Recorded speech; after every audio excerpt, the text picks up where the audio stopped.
டிவிகேவிற்கு ஆதரவு கொடுத்த தாய் விருப்பப்பட்ட இது எப்பவுமே நடந்துட்டு இருக்காது கட்சி தாவல்ன்றது. அது நம்ம எதுவும் சொல்றதுக்கு இல்ல. அவங்க இங்க ஒரு மினிஸ்டர் சீட்டு கிடைக்குன்ற ஒரு ஆசையில தான் வந்திருப்பாங்க. இப்ப கிடைக்கலன்னு மறுபடியும் போறாங்க. அது தப்பு இல்ல. அங்க போய் ஒரு மணிப்பு கேட்டு ஏத்துக்கிறாங்க. பாப்போம் மறுபடியும் நம்ம இப்ப மெஜாரிட்டி வந்துருச்சுன்னா நல்லபடியா. இப்ப நம்ம ஒரு மணி நேரமா உட்காந்து சொல்ல வேண்டிய கருத்தை 10 நிமிஷத்துல ஷார்ட்டா முடிக்கிற திறமை இவருக்கு இருக்குன்றத இந்த ஒரு இதுல இருந்து நீங்க தெரிஞ்சுக்கலாமே. ஒரு வருஷ கணக்கா ஆட்சியில இருந்து சொல்றாங்க.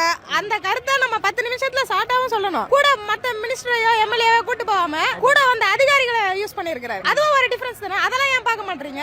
இத பாருங்க. சோ இதுலயே ஒரு சேஞ்சஸ் வந்திருக்கு. சோ கொஞ்சம் வெயிட் பண்ணி டைம் கொடுத்து நல்ல சேஞ்ச் நாடு இன்னும் கொஞ்சம் இம்ப்ரூவ் ஆகணும். ஸ்டெப் பை ஸ்டெப் எல்லாரும் நம்ம எல்லாரும் சேர்ந்து உயரணும். நம்மளோட திறமையை வெளியே வரணும். எல்லாத்துக்கும் அண்ணா உதவுவாங்க. நிறைய சேஃப்டியா இருந்தா எல்லாருமே சந்தோஷப்படுவோம். ஏற்கனவே சந்தோஷப்பட்டு தான் வாக்களிச்சிருக்கோம். இது இன்னும் கொஞ்சம் சேஃப்டியா இருக்கணும்ன்றது ஒரு இது. அது பார்த்து அவங்க கரெக்டா கொண்டு போனாங்கன்னா ரொம்ப உதவியா இருக்கும். இன்னும் ஒரு 6 மாசம் போனாதான் நம்ம கிளியரா சொல்ல முடியும். இதை வச்சு ஜட்மெண்ட் பண்றதுக்கு எனக்கு தெரியும். ஆமா நிறைய விஷயங்கள் அவங்க உடனே கையெழுத்து போட்டு கொடுத்துருக்காங்க. அதெல்லாம் நமக்கு சந்தோஷம் தான். எல்லாமே அது ஏற்கனவே அனுபவத்துல இருக்கிறவங்க அதை அக்செப்ட் பண்ண முடியாது. நம்ம கொஞ்சம் கொஞ்சமா மாத்தணும். அவங்க சொல்லி இருக்கிறாங்க. பழக்கப்பட்டவங்க அதுல இருந்து மாறி வெளியே வரணும். அதுதான் அது நம்மளே திருத்திக்கிறதுல தான் இருக்கு.